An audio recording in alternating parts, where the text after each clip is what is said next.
What's up, Mets fans? Welcome back to the channel. And boy, oh boy, is this going to be a discussion, Mets fans. It is going to be a discussion. I don't know how long this is going to go on for. This is the opposite of an orthodox type video we've done either in season or off season. I know you guys want me to make content talking about, is Jacob deGrom going to return to the Mets or not? Trust me, we will get there when the time happens, when the time is right, rather.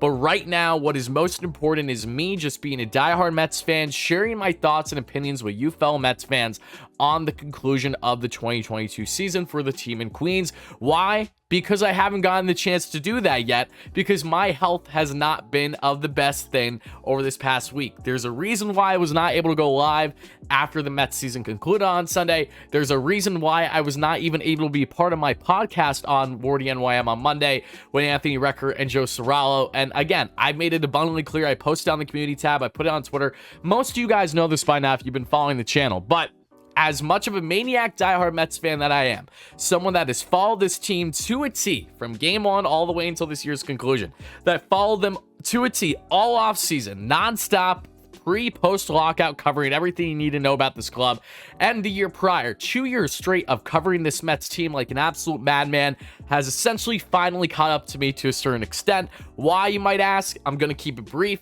I had, for the first time in my life, a full-blown anxiety attack after the Mets won their one wildcard game, game 2 on that Saturday. And man, oh man, that was not fun. I started my live show. I was juiced up after pacing around, watching the whole Mets game.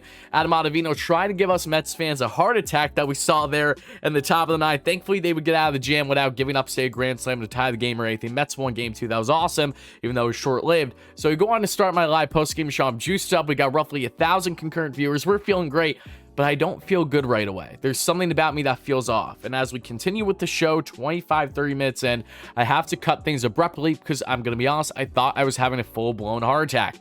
Thankfully, that was not the case. I had the ambulance come over. I was by myself and everything. Full-blown anxiety attack, however, and I've suffered from multiple of those since that win for the Mets over the Padres. So you know that cliche saying, oh, this Mets team gives me agita. They give me a heart attack. They take years off my life that I jokingly say about.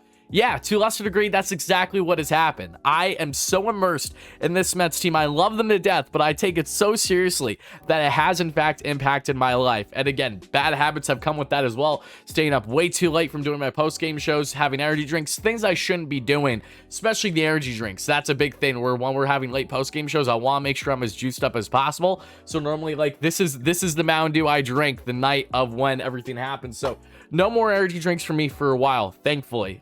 But man, oh man, I needed that wake-up call because I had a feeling that something was going to catch up to me at some point. And now that I'm dealing with this anxiety disorder, essentially, it's something that can only be overcome mentally. And what I did notice was when I originally put you guys on social media, on the YouTube channel about what I'm going through, I did not expect nearly as much of the overwhelming support that I got, the endless replies. I know that I have so many people that I need to get back to, so I will do that the best I can. I apologize if I do not get to your comment.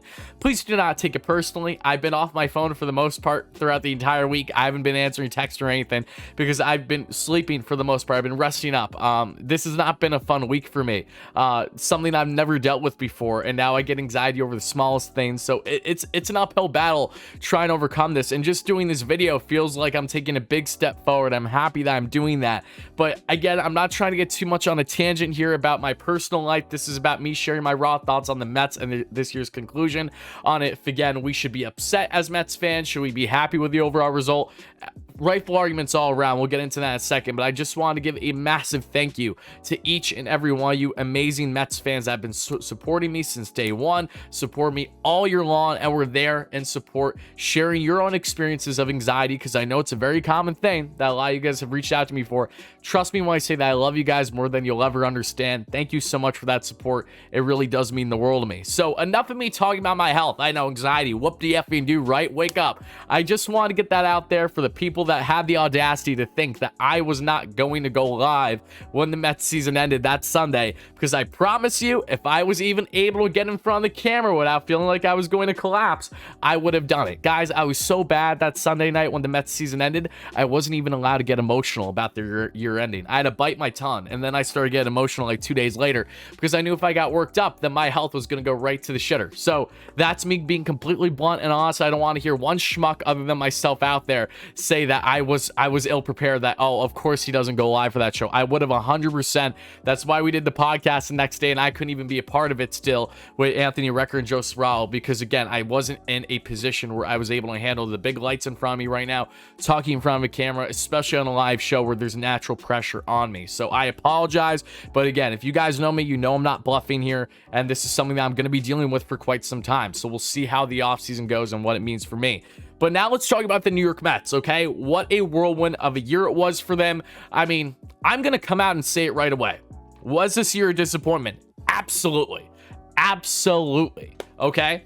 100%. For you to have the run that you had in the regular season, for you to fall short the way you did, flat on your ass when it mattered most, throughout the entire month of September, that build up into October, and you play your worst, most inconsistent baseball of the year, 100% this year was a disappointment. However, this year was only a disappointment because of the fact that you made it such an amazing year at the same time. So let's not get it twisted.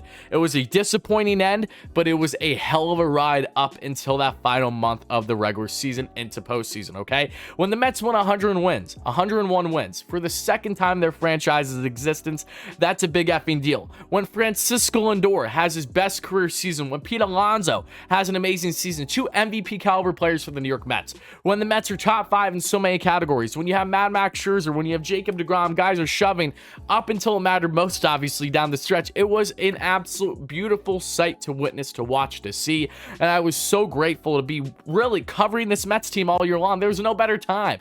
This was only my second year into Mets content creating, and I'm so grateful that I was able to witness this team do exactly what we had hoped that they do. After complete turmoil this past offseason, they come together. Bear with me 1 second. Sorry, I needed that. They come together as a group with a new front office, a new manager, a completely new roster for a large portion, and they ball out. I mean, they do things that we would have never thought would happen for the most part this year. They exceeded expectations in the regular season, and for that, I'm forever grateful, and I know that this is one step in the right direction of multiple years to come for the New York Mets, where they will be a consistent playoff contender. However, as amazing as that 101 season was, now we look at the postseason. Now we look at the final month. Swept by the Cubs, not winning enough series against the Marlins. You know, you saw there against the Braves getting swept, not even getting one win.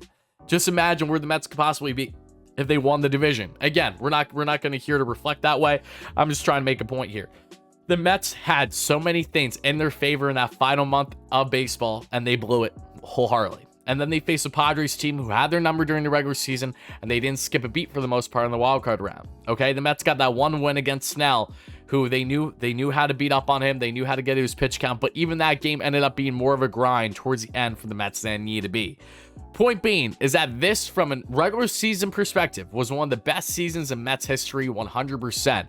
But there's no denying, and I do not blame any Mets fan whatsoever for feeling the way that they do, that it is still such a bitter taste, such a sour taste, such a disappointment at the end of the day to witness what was a magical ride of a 2022 regular season, for them to fall completely flat on their face, flat on their ass, whatever you want to say. It is 100% true, and it is justified, especially now when the Mets enter an offseason where they have 9 key players, if I'm not mistaken, that will now be free agents. We're going to discuss it all on the channel. We'll talk about who's staying, who's leaving. I know other people have done it already. I know you guys are going to be looking for my takes. I'm excited to get that out for you. There is so much offseason talk that we're going to have all throughout the offseason, naturally, up until next year begins in spring training. But the big point is that you have a lot of guys where they might not be back on the roster next year, and you blew a beautiful opportunity for a team that was in first the majority of the year to fall out, to lose your mojo, to lose that momentum at the worst time possible, the week before postseason even begins. I mean, this was just a recipe for disaster, folks. folks, let's keep it a buck, no pun intended. You had this build-up. You had an amazing season up until September began. Actually, the end of August, my birthday weekend, August 30th, I think that's when they played the Nats, and I'm almost certain, I think that's a series that the Mets lost to the Nationals too, losing 2-3. So that's when it really started, and this Mets team just, they overlooked their competition. They did not give them enough credit that they deserved. They underplayed to them, and that led to bad results. And again, they could not clutch up. You were not getting the starting pitching from Jake and from Max, and especially Bassett more than anything, when you needed it most in those last couple starts. Okay, so from not only a pitching perspective, from an offensive perspective, this was a whole combination of a Mets team simply having a choke job, not understanding how to handle pressure down the stretch. And this is new for a Mets team. Okay, I understand that there's a lot of new guys on this roster that have never experienced postseason before. However, there are guys that have, including Max Scherzer, who was anything but good in the game I attended in the wild card game. Whether he was healthy or not, who knows?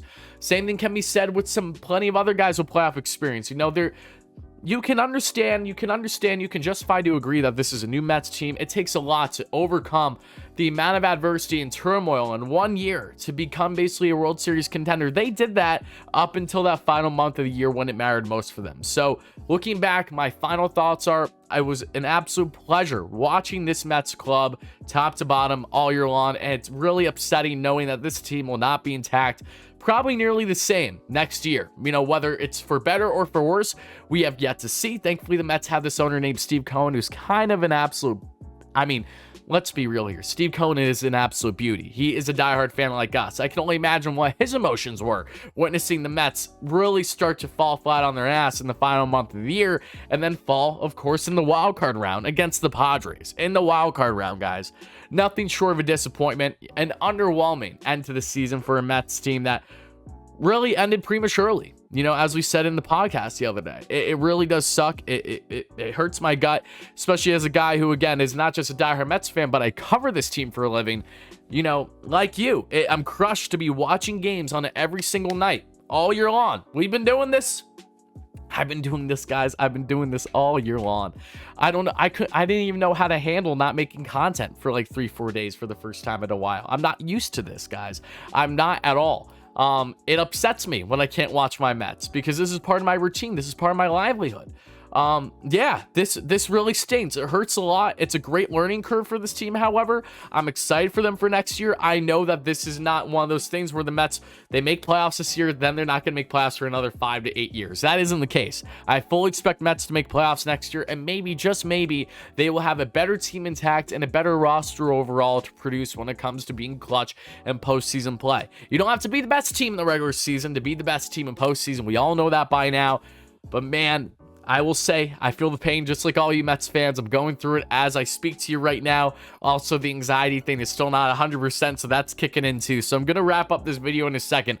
But one thing that I want to leave you guys with is that no matter what, you cannot be a Mets fan out there and believe that this season was not a step in the right direction, because it 1000% wholeheartedly was. For Steve Cohen to turn things around the way he did in one offseason, to have 101 wins, to do what they did. Yes, they fell short in postseason. Yes, that's an issue and that needs to be addressed going forward. Yes, there are clear issues with this team that needs to be addressed in the offseason. How well will they be able to do that when they're dealing with a big payroll as is? Again, Steve Cohen, praying you, Stevie Cohen, that you'll be able to get the job done. But what I want to leave you again with this is, you cannot look at this New York Mets team and compare them to every year's past. This is a franchise now that is going to be set up to have success for years and years on end, whether you like it or not. Now, whether that success just means quick playoff exits, or do they have a deep run, then they have a short run, then a deep run, then a short run, we may never know. But what we do know is that under Steve Cohen, being the diehard fan that he is going to make sure that the best product he possibly can help make happen gets put on the field while developing the farm, and I think that is a good thing. So I'm excited for the future. I'm excited to cover this offseason over the next couple of weeks. We'll get back into it, folks.